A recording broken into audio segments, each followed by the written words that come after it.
welcome to day 25 of the 31-day mobility challenge. Today we're going to work on the spine. So we'll start with our foam roller.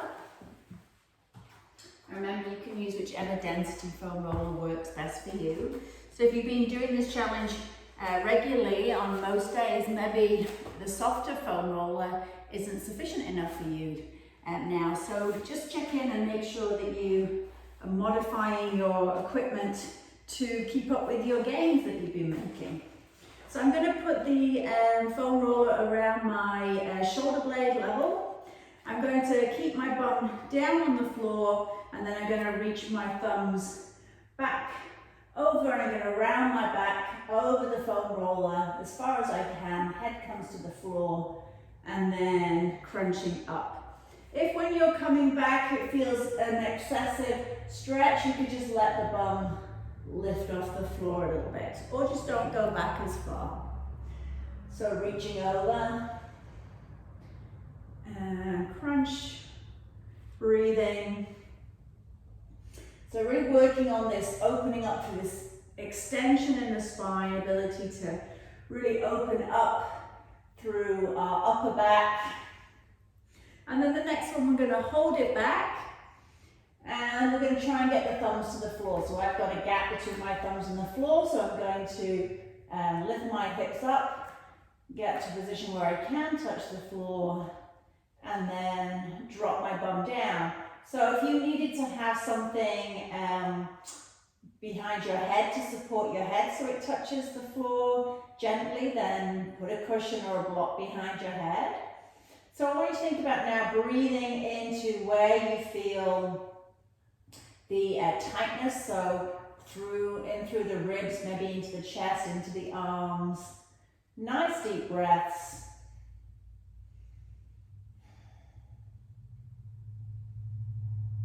Then coming back up, give yourself a little hug, and you can rock side to side on your foam roller. See how that feels to just move sideways. And then we're going to go into an inner thigh stretch.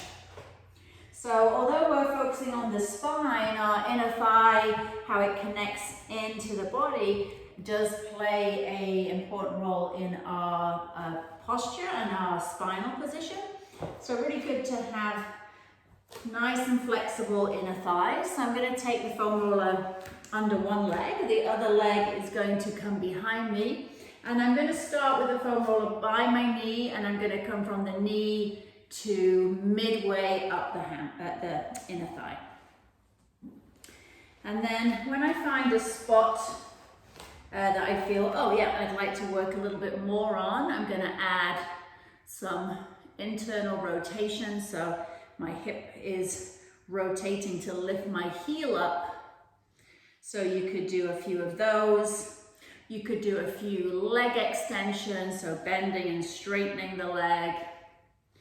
Breathing, making sure you're that 5 out of 10. And then from the middle portion of the inner thigh, I'm going to roll up towards the groin. See how that feels today. Up and down. And then picking a spot. So once you've got the spot you want to work on a little bit more, you can just let the pressure of your body weight press down onto the foam roller. And making sure you're breathing. You could do your internal rotation through the hip, lifting that heel up, screwing that knee down towards the floor. Or you could do those leg extensions out. So keeping that neck in line with your spine, thinking about being in that good posture.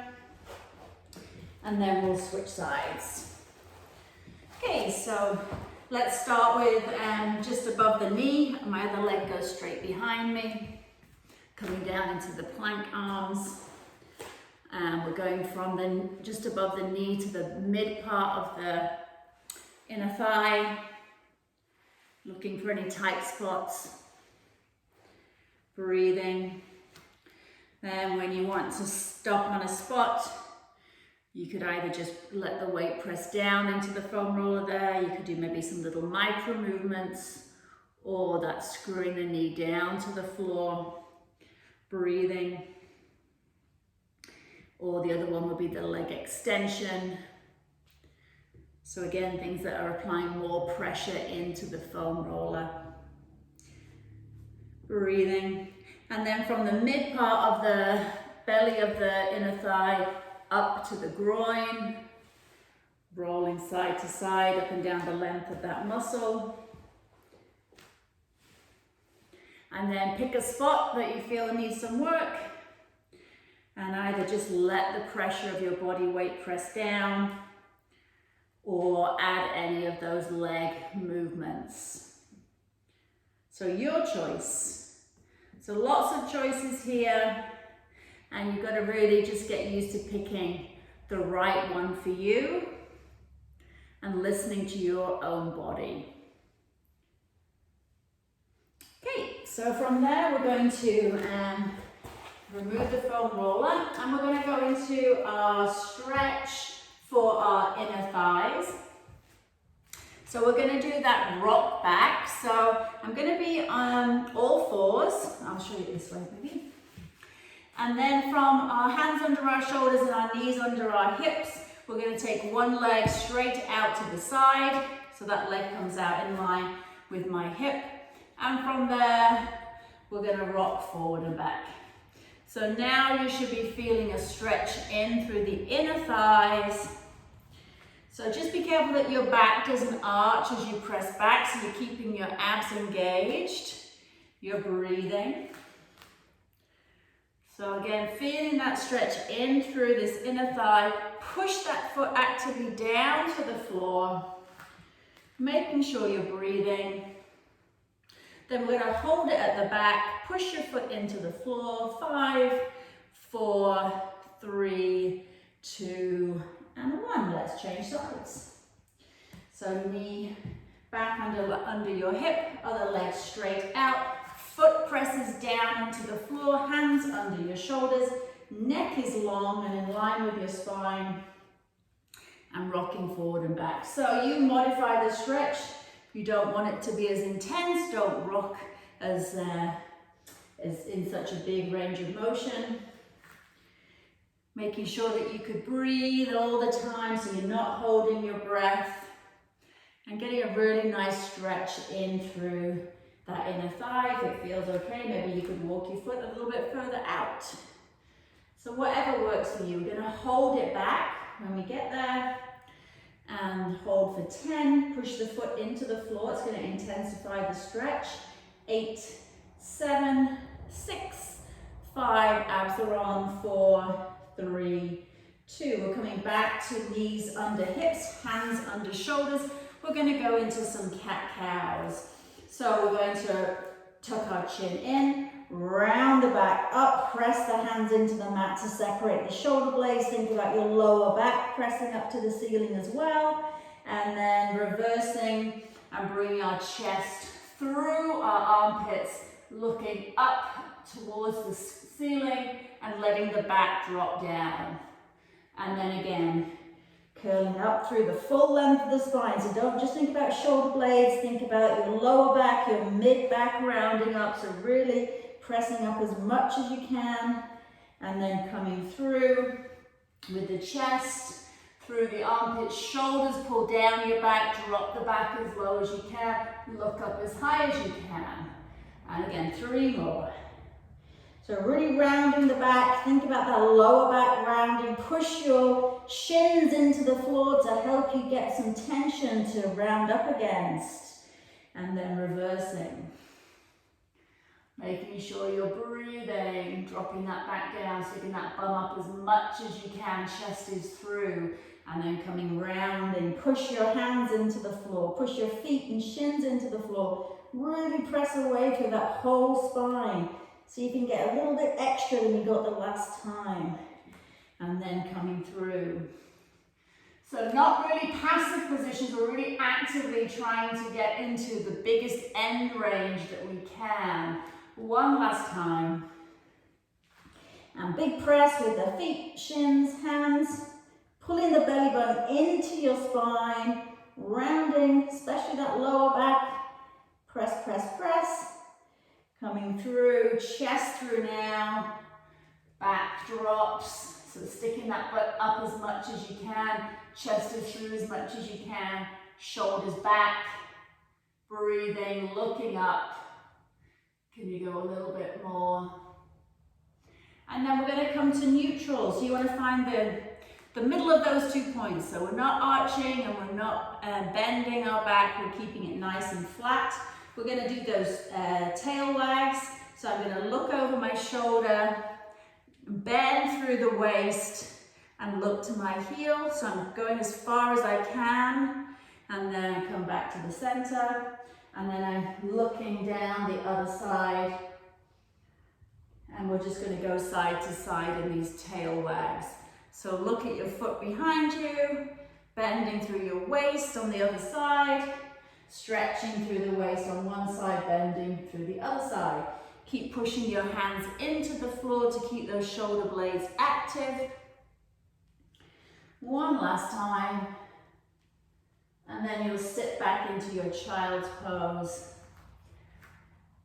And just press those hands into the floor. And if you can, forehead to the mat. Just momentarily being here, so a couple of breaths. And then coming back up. So from there, we're going to go into an opposite arm, opposite leg reach. You might know this is called bird dog, because it's like a pointer dog when they found a bird. Then they point with their toe and their nose, so kind of similar shape that we're making basically. So our hands are going to be underneath our shoulders and our knees are going to be underneath our hips. So from there I'm going to extend one arm straight out with a thumb up like I'm shaking someone's hand in front of me. So this is actively pressing forward. I'm not thinking about jamming it up, I'm thinking about reaching forward like I'm asking someone for help. I'm reaching that hand forward. At the same time, I'm going to extend my opposite leg back. And when we're doing this, I want you to just practice just with the leg only. So we're looking for a flat, our hips to be nice and flat. And I'm actually squeezing the bum on this side. And I'm pushing away through the heel like I'm trying to kick a hole in the wall behind me. So this is a really active leg position rather than it just being a wet lettuce leg position, okay? So a lot of people, when they extend the leg, their back drops because they're trying to lift their leg up. This is a press straight back. So both the hand is going to reach forward and the leg is going to reach back, and you want to feel that your abs are engaged and you're not losing your abs and then arching the lower back. So let's try arm only on the other side. Reach as if you're reaching to shake someone's hand. And then just have a go at the one leg, hips nice and square, kicking away. You should feel your bum engaged. Then you check in with the abs are on. And then you could add both. Good, really pressing away, nice and long line. I'm not lifting up, I'm extending. And then I'll come down. So we're gonna try for 10 of those. But what a lot of people make a mistake of just here and then I'm here, and they're not really thinking about the purpose of this exercise, which is keeping the hips and ribs together rather than letting this back move. We don't want any of this spinal movement. We want spinal stability and that be isolated. And then I'm going to challenge my ability to hold my core in that position by moving my limbs. So it's a core challenge, using your limbs to challenge whether you can maintain the bracing in your core. Okay, so let's see how that goes. And I want you to be really strict with yourself to know whether you are losing the stability and moving the spine. Okay, here we go. So one arm, one leg, push away through the heel, reach with the arm, breathing, and then put that down, reset. Other side, abs tight, push away through the heel, reach with the hand, and coming down. So you might want to notice, am I different on sides? Do I feel that on one side my hips drop, and on the other side I'm able to maintain the hips being level?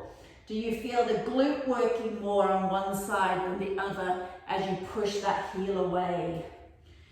So really important for you to kind of notice what happens in your body when you're trying to challenge keeping that core stability. Because if it's a challenge to do this under a relatively light load, just the weight of your arm and your leg, then how is it going to be when you're loading in a squat or a deadlift? So it's going to be much more challenging.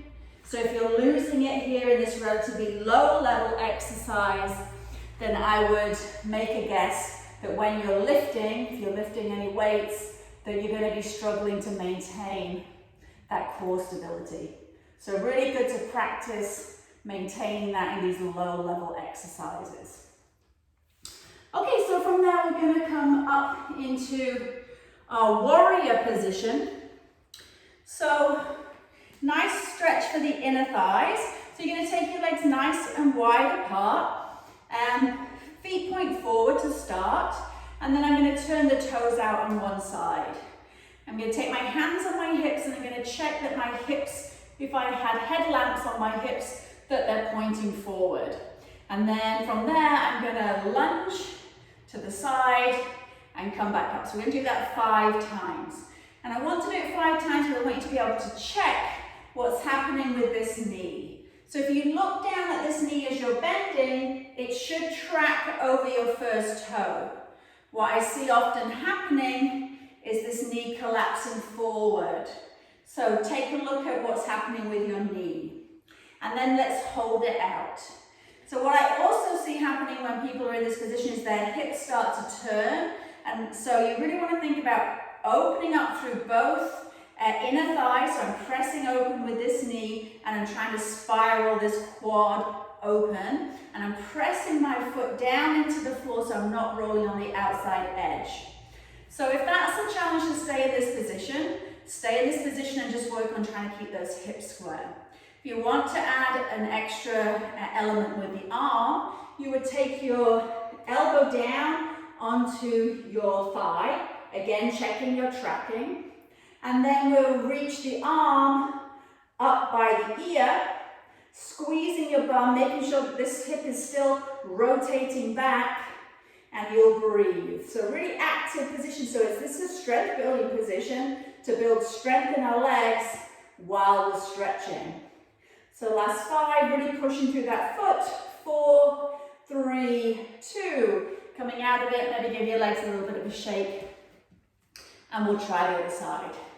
So walking those legs nice and wide. We're going to turn the toes out on this side. We're going to notice any difference between sides. So from there, let's do our rocks out to the side. So we're looking for tracking of that knee over that first toe. So that knee's pointing out. I'm trying to keep my headlamps shining forward as I do that. Foot grounded into the floor on the straight leg so you're not rolling the foot. And trying to keep the thighs, the inner thighs opening away from each other. So let's hold it down and let's see what happens in this hold. So a lot of leg strength going on in this leg to hold you there. Maybe you could tuck under through your pelvis more. Are you shining your headlights forward? Does this knee want to cave in? You could use this hand to help press it back. So breathing there, and then if you want to add the next leg, then the elbow comes down, check your position, and then you would reach with the arm. And then you're going to challenge yourself to see how many breaths you could do in this position. So you want to be a 5 out of 10. So if you're here and you're holding your breath and everything's shaking, then back off, until you get to that 5 out of 10. And breathe. 3, 2, and 1. Coming back up, let's shake out those legs. We're going to go to a windmill now. So we don't have the luxury of bending one leg. Both legs are going to stay straight. So I've got a couple of props here that we can use to help us. So legs are wide again. I'm going to turn my toes out like I did last time. And I'm just going to have my arms at my shoulder height. And all I'm going to think about doing is kicking this hip out to the side. So from there, I'm going to reach and kick my hip out to the side. Reach and kick. Reach and kick. Good. So both legs stay straight. Nice. So we'll kind of see how this is the start of a windmill. So then I'm going to reach down, I'm going to grab my prop, so we're going to make it nice and easy to start, and I'm going to be in my windmill shape in this nice supported position. So I want to think about trying to keep this hip from falling forward, and I'm breathing, and I'm reaching that arm up to the ceiling. So then you could come back up, and then you go, okay, well maybe that was fine with that prop, can I go a little bit lower? And then you would practice with objects that are incrementally lower. So let's see how it would be to come down to our block. So arms out, kick the hip to the side, reach down to your next object and see how that feels. So once you start to feel that your position is being compromised by the depth, then that's telling you that that's as far as you should go, or if you're starting to have that shaking feeling. So you can work on different levels of height until you can comfortably get that hand all the way down inside your ankle, kind of into this position here. Also, if this feels really, this arm is the restrictive piece, you could take this hand behind your back out of the way and see what it would feel like to just do it with the arm reaching down and this arm back. Okay, so you could play around with the arm or without the arm. Okay, so let's try it on the other side. Let's get our nice high prop first. Okay, so both legs are straight. My arms are out, and then I'm going to kick the hip out to the side, pressing it back, and then reaching with the arm out. Getting ready to start my windmill. Good, really trying to get these hips to move with a straight leg. Okay, so how would it feel to keep the hip out and press into that high object? We want to imagine that we're in between two panes of glass, so I'm not leaning forward or back. I'm kind of really tight and stacked, everything on top of each other. So if that feels okay, you could come out. You go, okay, let's try the next object. And again, you might not be equal on sides, so have no expectations and see how it feels. Arms out, kick that hip back, pressing down, and then arm is up. And I'm really trying to press this hip back and this hip back and open up as much as I can through the chest. Remember, modified arm behind your back. And again, playing around with the different heights. Okay, so you have a few options to play with there. We're going to go into a lunge on the floor before we go into our breathing. We're almost there. So the windmill and the warrior are really good at opening up through the inner thighs. So you might find now, if you've done that first, that when you go into your lunge, you might feel that you have a little bit more movement available to you than you previously had. So we're going to take our 1 foot forward, we're going to take our hands inside our knee, and we're going to start with our back leg lifted up. And I'm going to try and think about pulling my chest through my armpits, active through my back leg, so the back leg is nice and strong.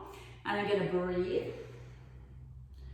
And I'm going to think about trying to at least have a vertical shin here, or the shin is in a positive angle, but still pressing back through that back leg.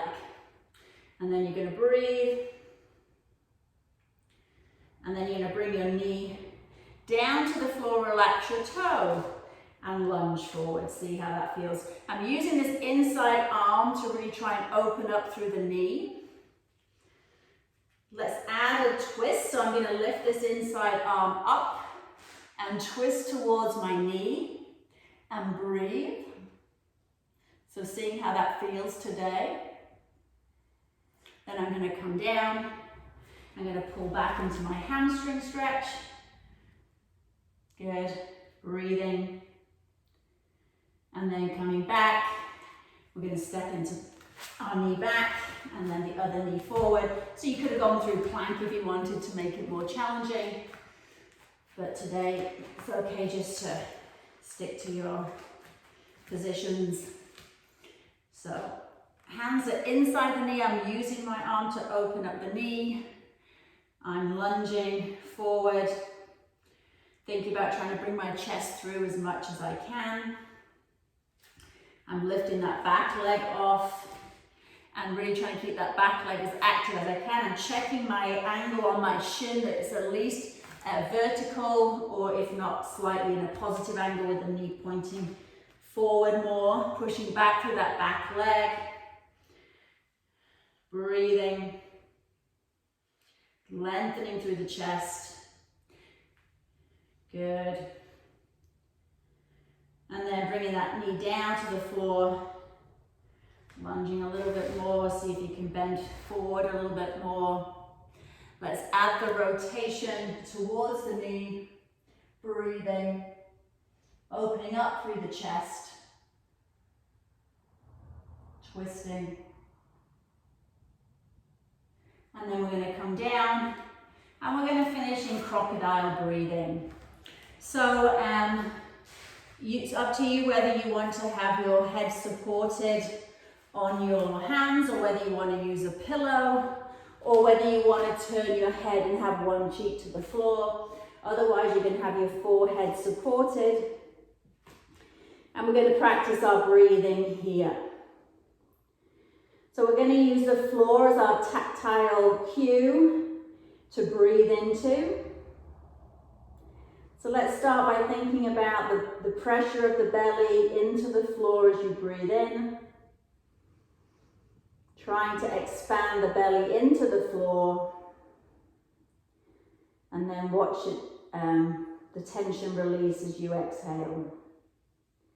So trying to even your inhalation and your exhalation counts, whether that's a 4 count, 6 count, 8 count, wherever you're at, just trying to make the inhalation and the exhalation the same as you can.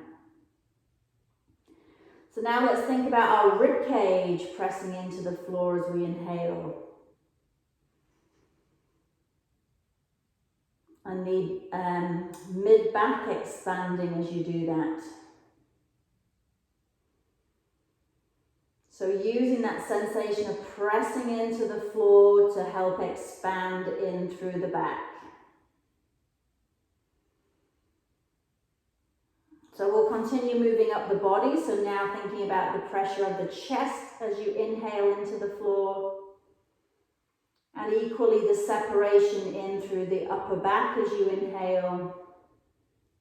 So getting a stretch in through those muscles in between the rib cage. Trying to get into areas that feel sticky.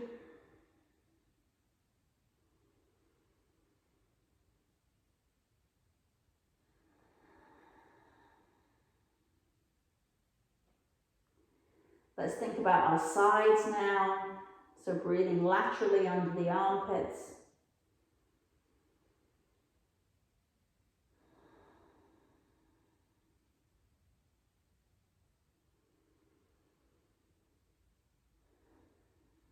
And then for the last few breaths, just putting all those together and thinking about that 360 breath. So all the way around the cylinder, front, sides and back.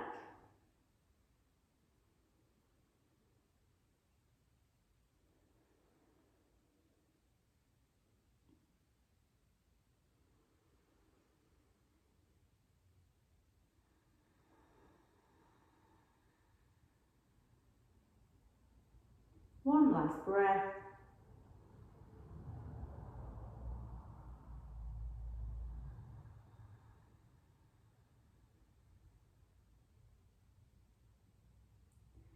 Then we'll take our hands underneath our shoulders. We'll just push ourselves back into a momentary child's pose to bend the back the other way. And then we'll come back up to sitting. So that's it for today. We have less than 1 week to go until you've completed your challenge. So good for you for keeping up and keeping with me, and I'll see you again tomorrow. Thanks ever so much.